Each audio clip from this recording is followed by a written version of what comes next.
Hello everyone, welcome back to Susie Saves. I'm Susie.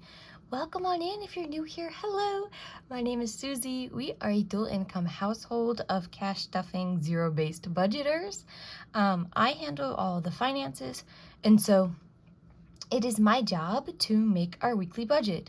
We are very lucky, we get paid weekly. I know that has some contingency with some people, but I love it. Anyway, welcome to June. It is the first budget of the new month, which is fantastic. And this week's kind of crazy. So let's go ahead and get into it. So first and foremost, we have my job, my 9 to 5, which I worked 4 days last week because we were off for Memorial Day. So I made $640. That might be 2 days off, but I don't remember taking a second day off, so I don't know. No, I think that's a 32-hour paycheck. Next is my husband's income. He makes $950 a week. He's salary, so his is always the same. And this is where it gets crazy. We have our wedding gifts. So a lot of what we got was actually from donations after the wedding, which was pretty surprising. So after the wedding, we got a donation total of $1,215, which is wild. That is a lot of money. We were not expecting to get a lot of money just because we had gotten a lot of stuff off of our wish list, but it is there anyway. Very thankful to the families for that and the friends. But that brings our total this week to spend up to $2,805.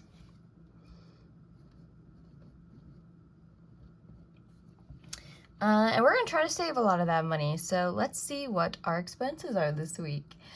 We have our non-variable expenses, which include rent and our internet bill. We have subscriptions. We have YouTube Premium. And I have a gym membership. Then we have our variable expenses. This is groceries, gas, and miscellaneous. And then we have our personal spending.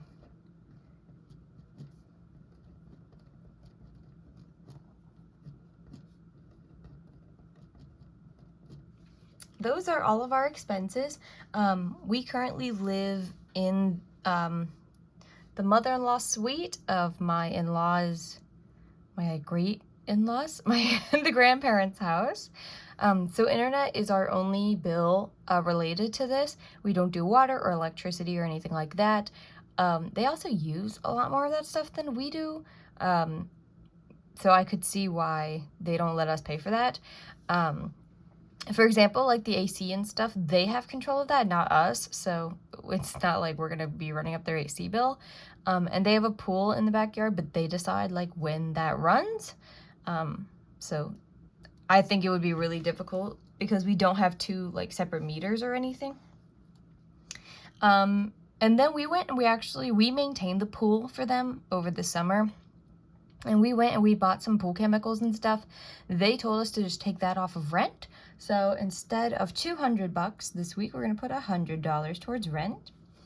Our internet, it has gone back up, which is so annoying. I don't know why it seems impossible to have it be the same amount. So I got it down to 75. We were paying 91. I got it down to 75, and now it's back up to 85. I don't know why. I couldn't tell you.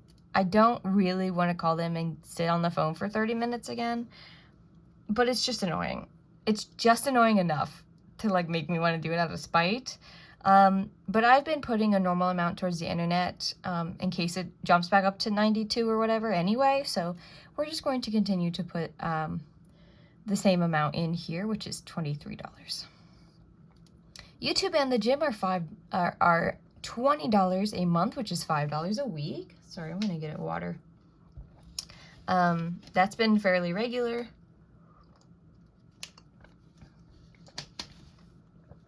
Then we have groceries, gas, and miscellaneous. And so these are like short-term sinking funds, basically. But gas, groceries, and miscellaneous, we took our spending history and we looked and see how much do you normally spend on these things every week, and then we gave ourselves a cap, basically. So if I put $100 in groceries, we could spend up to $100, right? So it's just the two of us, like I said. We don't need a whole lot, and paper products are in a separate category. So this number doesn't include like toiletries or paper towels or toilet paper or anything like that. So on a weekly basis, we give ourselves $60. Sometimes that's too much. I think this, we've been really good at spending like $50. But some weeks, if people give us food, or if we decide to go out one day, we won't buy a lot of groceries that week just because it's only the two of us. So if he doesn't eat the leftovers, then I will. Or if I don't, then he will. Like, it's not anything crazy. Gas prices fluctuate quite a bit, which is why I could see gas going up in the future. Right now, both of us have little beater cars. My tank fills for under $40. I think his tank fills under $50. I just go ahead and give us both $50 to spend. Like I said, sometimes gas prices go up, especially if you like need to fill up in the city. So totally fine with that. And then miscellaneous gets $30. This is a category for like, I forgot to budget, or it doesn't fit into the budget. Obviously, like, we have our personal spending money now, which helps a little bit, but if we need something or we're out somewhere and I don't have like the folders with us, it's good to have a little bit of extra money in there just to cover that. And then me and my husband, I didn't get any spending money in the earlier parts of the year because we were on one income, and the budget was just too tight. But now that my husband has a full-time job, we sat down and we discussed what we wanted our spending money to be. We kind of did it like, okay, if we get $100 every week, that's $5,000 because there's 52 weeks in a year. So like, make sure that math is right, but it is because I'm a math person. And we basically sat down and said, is that too much to spend on ourselves? Obviously it's both of us, so it's $2,600 a person. We sat down, we talked about it. Do we want it to be $100 a person, $50 a person, $25 a person? Originally he had said 30, and then we talked about like, I don't know, just a whole bunch of stuff. I mean, it's kind of hard because of our normal income. How would I decide this? Divide that by 100? Yeah, it's 17% of our normal income. A lot of people suggest that you do, is that right? Did I do that right? I think I did. No, that's right. Yeah, it's 5 or 6% of our normal income.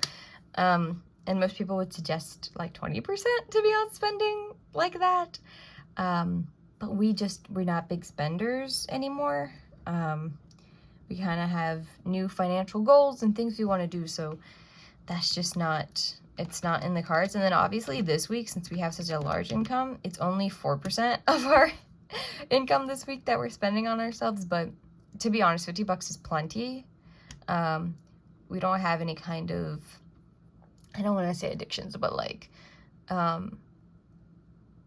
shopping doesn't excite us in the same way that it excites some other people.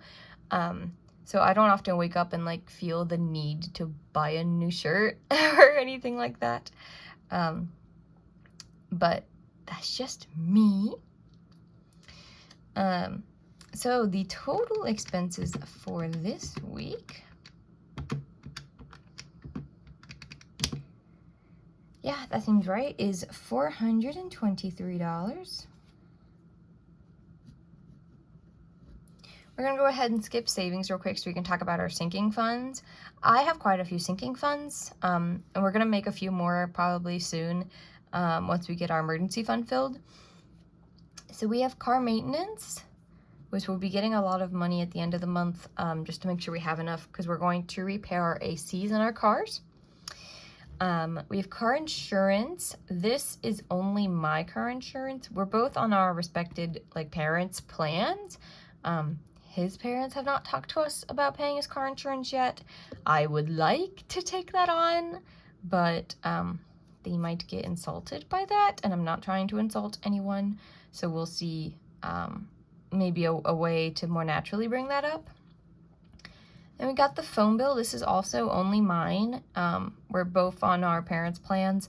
I just pay mine. His have not brought that up yet, so we have not had that discussion. I would like to take on that responsibility, but we will see. After phone bill, we have kind of some miscellaneous categories. We have pets. We are proud parents of 3 cats and 2 lizards. They are bearded dragons. So the lizards are ectothermic, which means they have to have light and heat to live. Their lights go out all the time because they're on 24/7. And then sometimes we get them crickets for extra protein. But yeah, they eat fruits and vegetables, so it's not really hard to feed them on a day-to-day. And then the cats get flea medicine and vet appointments sometimes, and then food, so nothing crazy. Oh, and litter and stuff like that. After that, we have gifts. The gifts category has been beaten up this year. We had an unexpected wedding earlier in the year, and then we had a unexpected baby shower, and then we had some graduations that came up. So this gifts was originally just for the birthdays and Christmas, but it's kind of been taking a beating this year with everything going on, which that's just the age we are. People are getting married, having babies, and graduating, so that's what it is. And then the last sinking fund here is health. Originally, this was for prescriptions. I was kicked off my mom's health insurance early last year. I don't know why. It just happened. I still needed to pay for co-pays and medicine and stuff, so I created a fund to help for that. Now this fund is more if we need supplements or vitamins or anything health related. So I went to the clinic last week or 2 weeks ago, and they were weird with my health insurance, so I just paid for it outright. But little things like that could go in here. Most of these get $10. I found that that's been plenty. So we've been slowly adding them up with $10 a week. And then the car insurance and car bill are $350 a year, which breaks down to $13 a week.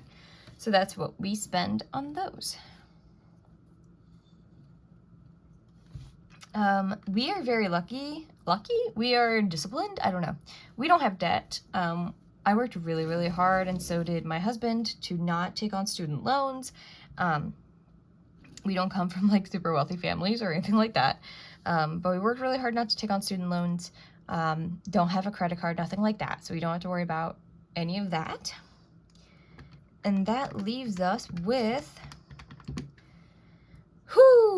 $2,316 to save this week, which is absolutely wild. We have a few different saving categories or accounts that we put money into. The first is a buffer for our checking account. The internet, the gym membership, and the YouTube all comes out of the checking account. So it's good to have a little bit of an extra buffer in there, just in case the internet goes up again or something crazy happens. We then have our Roth IRAs. This is our retirement plan. My husband also has a 401k. But since that's taken out before he's paid, we don't have to deal with budgeting for that. And then we're working on this 3 to 6 month emergency fund of $10,000. Then we have a little lonesome stock account not connected to retirement. that barely gets anything. So let's go ahead and begin. So both of our Roths get $135. This is to reach that $7,000 by the end of the year. The stocks is still up. I think it needs $3, which might be crazy, but I'm pretty sure that's right. We're off. What are we off from? Oh, groceries. Okay. I'll change that in a second. But it gets $25 a week. We had a whole bunch of extra money in there. I think we have $22 in there that are going towards stocks. So to make it 25, I'm just putting a 3 down. I messed up earlier because Fetch gave me a reward. Fetch is an app where you can scan receipts or play games, and it gives you points that you can put towards gift cards. And I just got one redeemed for Kroger. So I meant to do that, but I did not. It's a $50 gift card, so we only need $10 towards Kroger. My bad, pardon me. This is gonna change everything. Oh dear. So that actually gives us, I was like, why is the numbers not mathing? 66, we can do that. There we go. Just fudge it. There we go. So 270 of that goes towards the Roth, 3 towards the stocks, which leaves us with $2,093. I'll just round that. I think that's the easiest way to decide what's in this buffer. So we'll have $2,090 this week going towards the emergency fund, which is super exciting. Only because, like, we're getting there. Minus 3 plus our 4420 is 650.10. This will bring us up to 1,001.12 and 1,061.39. Oh, we are so close. How much do we got left? So we have $430 left for our emergency fund, which means it will be filled next week. Ah, that's so exciting. We were wanting it to be done by the end of this month, but with the actual wedding money coming in, it just has skyrocketed that process. Again, very thankful for everyone who came and who donated and who gave us gifts and who just hung out and wished us well wishes. Very much appreciate it. But that's the budget for this week. I do this every week, so if you'd like to come back and see more, you can. If you want to see us count in real time all this stuff out, like I said, we're cash budgeters. So every week I go to the bank, I pull out the cash, and I put it in our little binders. So if you're interested in seeing all that, that'll be on Sunday. I hope you all have a fantastic rest of your Friday, and I'll see you in the next one. Have a good night, everyone.